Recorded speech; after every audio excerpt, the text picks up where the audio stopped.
दोस्तों 16 जून 2016 को एक व्यक्ति की लाश मिलती है। गांव के जितने भी लोग होते हैं वो देखते हैं, फौरन पुलिस को फ़ोन करते हैं। पुलिस वाले मौके पर पहुंचते हैं, उस लाश को कब्जे में लेकर पोस्टमार्टम के लिए भेजने ही वाले थे कि कुछ पुलिस वालों ने नोटिस किया कि ये जो व्यक्ति है इसके ऊपर कई मुकदमे हैं और ये व्यक्ति पकड़ा नहीं जा रहा था, और कई बार पकड़ा भी गया तो ये छूट गया या फिर भाग गया। अब ये पुलिस जो है इसको पोस्टमार्टम के लिए भेज देती है, लेकिन उससे पहले इस व्यक्ति पर जो केस था वो इस तरीके का केस था जिसे सुनकर आपके भी रोंगटे खड़े हो जाएंगे। दरअसल इस व्यक्ति के ऊपर वो केस था जो आज तक आपने सुना नहीं होगा। करीब 250 कुंवारी लड़कियों के साथ इसने सुहाग रात मनाई थी। वो लड़की जिसका जो है शादी तो कर दिया जाता था लेकिन गौना नहीं हुआ करता था। और उस ज़माने में, मैं बात कर रहा हूँ 1981 की, उस ज़माने में अक्सर जो है इस तरीके का मामला होता था। कम उम्र की लड़कियों की शादी कर दी जाती थी, गौना नहीं होता था। इसी का फ़ायदा उठाकर ये सभी लड़कियों के घर आता था। आइए जानते हैं पूरी कहानी क्या है। दोस्तों वीडियो में आगे बढ़ूँ उससे पहले आपसे रिक्वेस्ट है कि चैनल को सब्सक्राइब कर दीजिए, वीडियो को लाइक कर दीजिए और प्यारा सा कमेंट भी कीजिए, क्योंकि जो भी कहानियाँ मुझे मिलती है मैं लेकर आप सभी के बीच आता हूँ। दरअसल ये कहानी राजस्थान की है, राजस्थान के जोधपुर की एक गाँव की रहने वाली एक सविता नाम की लड़की के साथ जब ये घटना घटी। सविता के घर एक व्यक्ति आता है जिसका नाम मनोज होता है। मनोज कहता है कि मैं बाड़ामेर से आया हूँ और तुम्हारा पति हूँ। सविता जो फ़ौरन दरवाज़ा खोलती है, क्योंकि उसका रिश्ता जो है वो बाड़ामेर में ही लगा हुआ था। वो जब मनोज घर के अंदर दाखिल होता है, सविता सभी घर के लोगों को बताती है कि मेरे होने वाले पति घर आए हैं।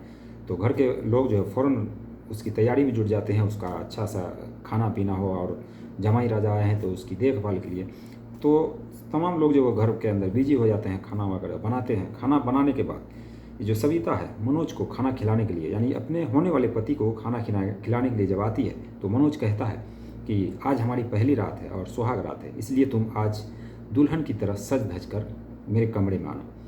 तो सविता ये बात जो अपने मम्मी से, अपने जो भी चाची थी, जो भी बहन थी, सबको बताती है। बताने के बाद उसकी मम्मी भी कहती है कि कोई बात नहीं, तुम्हारा होने वाला पति ही तो है, सगाई तो हो चुकी है, गौना नहीं हुआ है, कोई बात नहीं।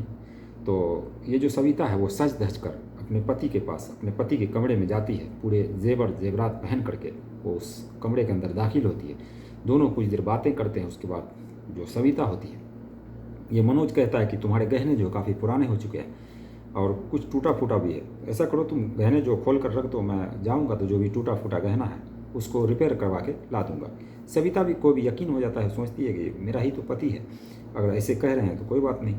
अब ये सविता जो वो अपना गहने उतार कर रख देती है और मनोज अब उसके साथ में रिलेशन बनाता है, यानी सुहाग रात मनाता है। सुहाग रात मनाने के बाद ये लोग जो है सो जाते हैं। सुबह करीब 4 बजे से पहले ये जो मनोज होता है वो वहाँ से उसके सारे गहने लेकर फिरंट हो जाता है।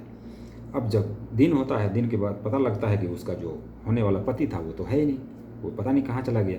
सविता ने सोचा कि रात में वो कह रहे थे कि तुम्हारे गहने पुराने हो गए तो मैं रिपेयर करा के ला दूंगा, तो इसी तरीके से वो चला जाता है। अब ये लोग बात को इग्नोर कर देते हैं, सोचते हैं चलो होने वाला पति है, शर्म या लाज आया होगा, क्योंकि रात के अंधेरे में वो आया था, दिन में उसको हो सकता है शर्म लग रहा हो, इसलिए वो चला गया। अब 1 महीने बीतने के बाद फिर वो व्यक्ति आता है और सविता के दरवाजे जो खटखटाता है, और इस बार भी वही कहता है कि मैं मनोज हूँ, बाड़ामेर से आया हूँ, तुम्हारा होने वाला पति हूँ।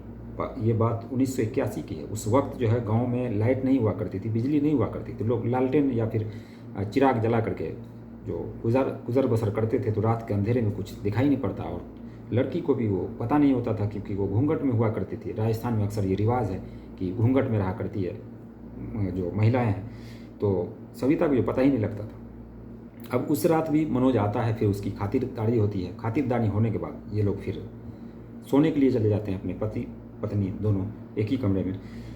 जब मनोज सविता के घूंघट उठाता है तो सविता देखकर हैरान रह जाती है, क्योंकि इससे 1 महीने पहले जो मनोज आया था उसके पास उसका पति कहकर, आज वो मनोज नहीं है बल्कि कोई दूसरा आदमी है। अब ये बात सविता जैसे ही देखती है वो बेहोश हो जाती है। बेहोश होने के बाद अब ये मनोज जो है उसके साथ वही सब कुछ करता है, और सुबह होते ही उसके जितने भी जेवरात हैं वो लेकर फिरंट होने के फिराक में ही था कि उससे पहले सविता की आँख खुल जाती है या फिर नींद खुल जाती है, और वो ये बात जो है अपने घर के लोगों को बता देती है। बताने के बाद अब घर के जो लोग हैं वो तुरंत उसको पकड़ते हैं। पकड़ने के बाद उससे जो भी जेवरात लिए थे वो छीनते हैं और उसको भगा देते हैं। उसको कुछ करते नहीं हैं और थाने भी ये लोग नहीं जाते, क्योंकि अब उस लड़की का रिश्ता पहले से लगा हुआ था। अगर ये बात जो है लोगों को पता लगेगी तो फिर उसका लड़की का ज़िंदगी ख़राब हो जाएगा, इसलिए वो लोग थोड़ा बहुत मारते हैं, उसको भगा देते हैं। ये बात आई गई हो जाती है। लेकिन 24 अगस्त 1988 को ठीक इसी तरीके से बारामेर के चौहट्टन थाना क्षेत्र में एक लड़की के पास, जिसका इसी तरीके से शादी हो चुका था, गौना नहीं हुआ था, उसके घर एक जियाराम जाट नाम का एक व्यक्ति जाता है, जो कि लीमन का रहने वाला था, राजस्थान का ही। तो उसके घर जब वो लड़की जब दरवाज़ा खोलती है, उसके घर ये जो व्यक्ति दाखिल होता है, दाखिल होने के बाद वो उसके साथ सुहाग रात मनाता है। और एक बार फिर से वो दोबारा जाता है कुछ महीनों बाद। जाने के बाद वो जो लड़की है वो पहचान जाती है कि जो मेरा पति है, वो पहले जो आया था वो नहीं है, ठीक उसी तरीके से सविता की तरह। अब इस बार जो है वो लड़की अपने घर वालों को बताती है। बताने के बाद उसके घर वाले उस लड़के को खूब मारते पीटते हैं। मारने पीटने के बाद ये लोग पुलिस थाने जाते हैं। पुलिस थाने जाने के बाद ये लोग चोरी का मुकदमा दर्ज करते हैं। बल्कि जो लड़की के साथ जो भी हुआ था, रेप हुआ कहिए या फिर सुहागरात कहिए, वो नहीं बताते, बल्कि कहते हैं कि मेरा ये सामान जो वो चोरी करके जा रहा था या भाग रहा था। अब पुलिस वाले भी जो है नॉर्मल मुकदमा दर्ज करते हैं, चोरी का मामला था बस।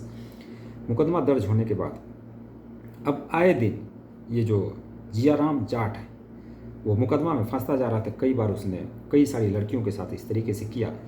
तो पुलिस वाले जब उसको खूब मारते हैं, पीटते हैं, उसके बाद ये जो जियाराम जाट है वो एक राज खोलता है, क्योंकि अब इसके ऊपर कई सारे मुकदमे हो चुके थे। करीब 19 मुकदमे राजस्थान के अंदर में अलग अलग थाने में दर्ज हो चुके थे। चौहट्टन जो जिला था, चौहट्टन जो थाना क्षेत्र था, उसमें करीब 4 मुकदमे इसी के खिलाफ थे।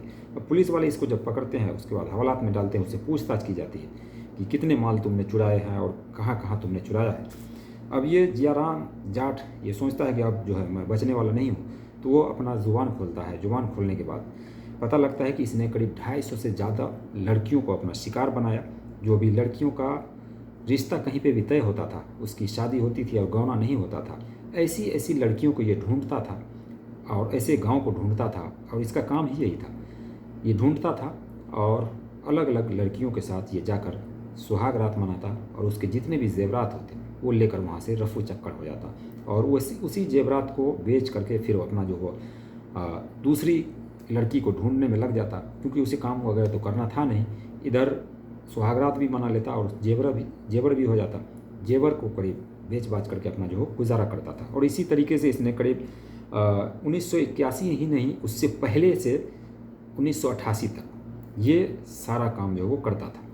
अब क्योंकि चोरी का मुकदमा था, चोरी कोई लोग जो है वो इस तरीके का रेप या फिर सुहागरात मनाने वाली घटना जो है वो दर्ज नहीं करवाए थे पुलिस स्टेशन में, तो इसलिए ये महज चोरी का मुकदमा था। तो पुलिस वाले जो कुछ दिनों बाद उस जियाराम को छोड़ देते हैं। छोड़ने के बाद 16 जून 2016 को इसकी लाश मिलती है और लाश मिलने के बाद जो पुलिस वाले आते हैं, लाश को कब्जे में लेते हैं, तो वो पहचान जाते हैं कि ये वही शख्स है जिसने 250 से ज़्यादा लड़कियों के साथ सुहाग रात मनाई और ये जो मरा हुआ पड़ा हुआ था। दरअसल इसका जो फेफड़ा था वो गल चुका था, ख़राब हो चुका था। इसी वजह से इस व्यक्ति की इस तरह से जो वो मौत हो गई, बल्कि उसको किसी ने मारा भी नहीं था। तो ये थी एक कहानी, अजीब सी कहानी। अब आप लोगों को अच्छा लगा हो तो ज़रूर बताइएगा।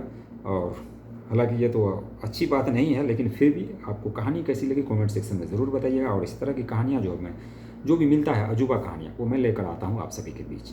बाकी कहानी को लेकर आपके मन में जो भी राय हो कमेंट सेक्शन में ज़रूर बताइएगा। और इस वीडियो को बनाने का मकसद किसी की भावनाओं को ठेस पहुँचाना नहीं, बल्कि आप सभी को जागरूक करना था।